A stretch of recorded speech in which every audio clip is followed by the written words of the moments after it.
प्रभु यीशु मसीह के मीठे और मधुर नाम में आप सभी को मेरा प्यार भरा अभिनंदन। आज हम एक नई सीरीज को देखने जा रहे हैं जिसका नाम है ज़बूर, और इसके अंतर्गत हम भजन संहिता 1 से 150 तक के तमाम गीतों का अध्ययन करेंगे। इससे पहले हम ज़बूर 1 में आगे बढ़ें, कुछ बातों को हम जान लें, जैसे कि भजन संहिता 150 गीतों का संग्रह और तहलीम, इब्रानी भाषा में तहलीम कहा जाता है, जिसका मतलब है प्रशंसा की गीत।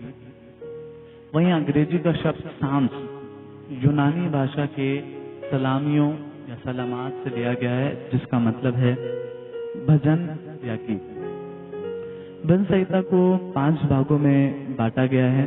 भजन 1 से 41, भजन 42 से 73, भजन 73 से 89, भजन 90 से 106, भजन 107 से 150।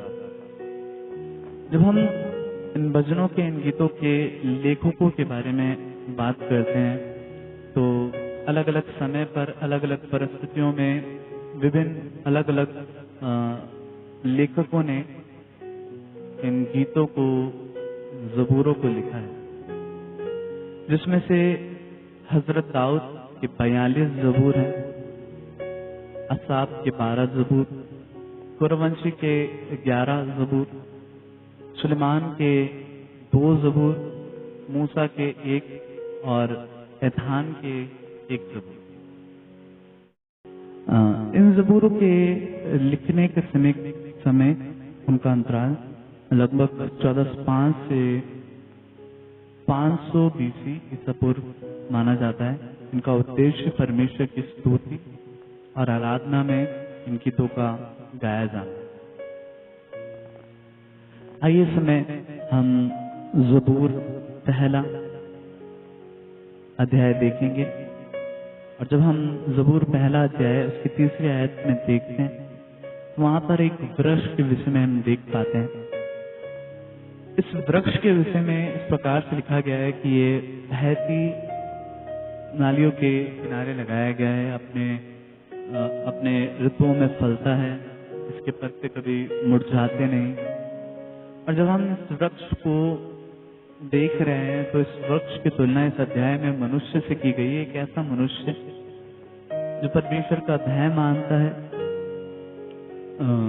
जो ठट्टा करने वालों की मंडली में नहीं बैठता, जो पापियों के मार्ग में नहीं चलता, और ना ही दुष्टों के साथ वो उनकी उक्तियों में साथ देता है या साथ खड़ा होता है। एक ऐसा मनुष्य जो परमेश्वर से प्रेम रखता है, उसके विषय में ये वचन लिखे गए।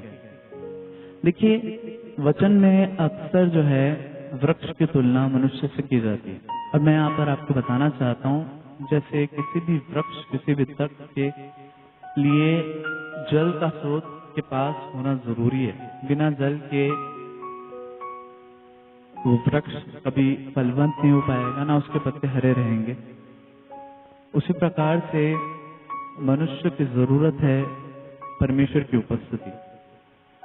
जब तक हम परमेश्वर की उपस्थिति में रहते हैं, जब तक हम परमेश्वर के सानिध्य में रहते हैं, हम आशीष प्राप्त करते हैं, हम फलवंत होते हैं उस पेड़ के समान जो जल के स्रोत के पास में लगाया गया।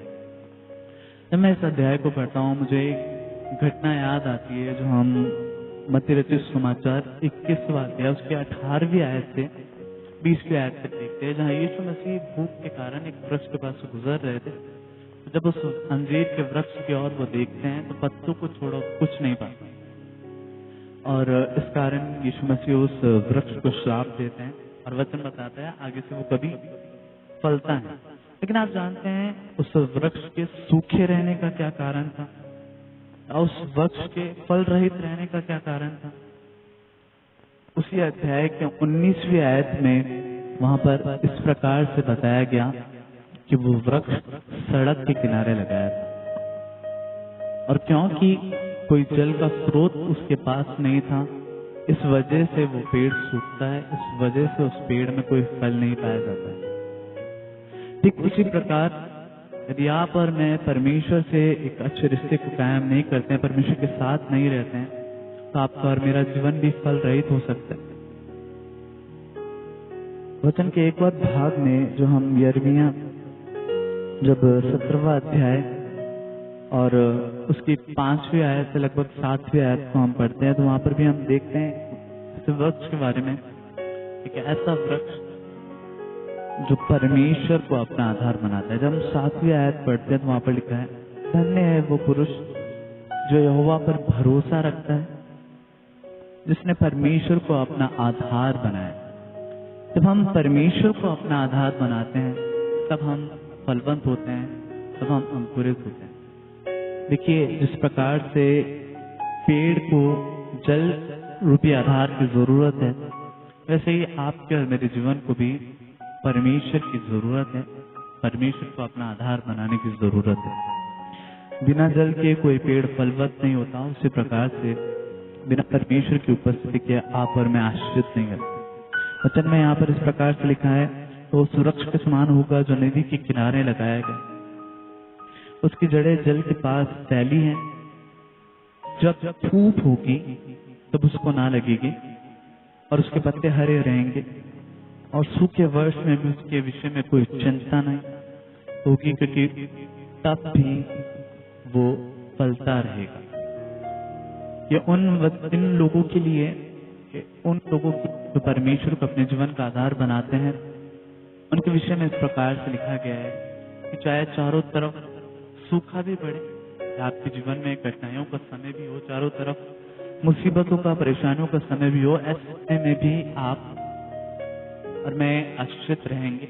इस समय में भी वो व्यक्ति जो यहोवा को अपना आसरा बनाता है, अपना भरोसा बनाता है, जिस पर भरोसा रखता है, जो अपना आधार परमेश्वर को बनाता है, वो व्यक्ति आशीषित रहेगा, खुशहाल रहेगा, खुशी में रहेगा। जब चारों तरफ के पेड़ सूखे होंगे, वो पेड़ हरा भरा रहेगा। जब चारों तरफ के पेड़ धूप के कारण मुरझा जाएंगे, गिर जाएंगे, वो पेड़ अकेला खड़ा रहेगा। आप जानते हैं कारण, क्योंकि उसने आधार परमेश्वर को बनाया। आज ज़बूर 1 से आपको बताना चाहता हूँ, आधार परमेश्वर को बनाइए। और जब आप और मैं आधार परमेश्वर को बनाएंगे, निश्चित तौर पर आप और मैं फलवंत होंगे। परमेश्वर वचनों के द्वारा आप सभी को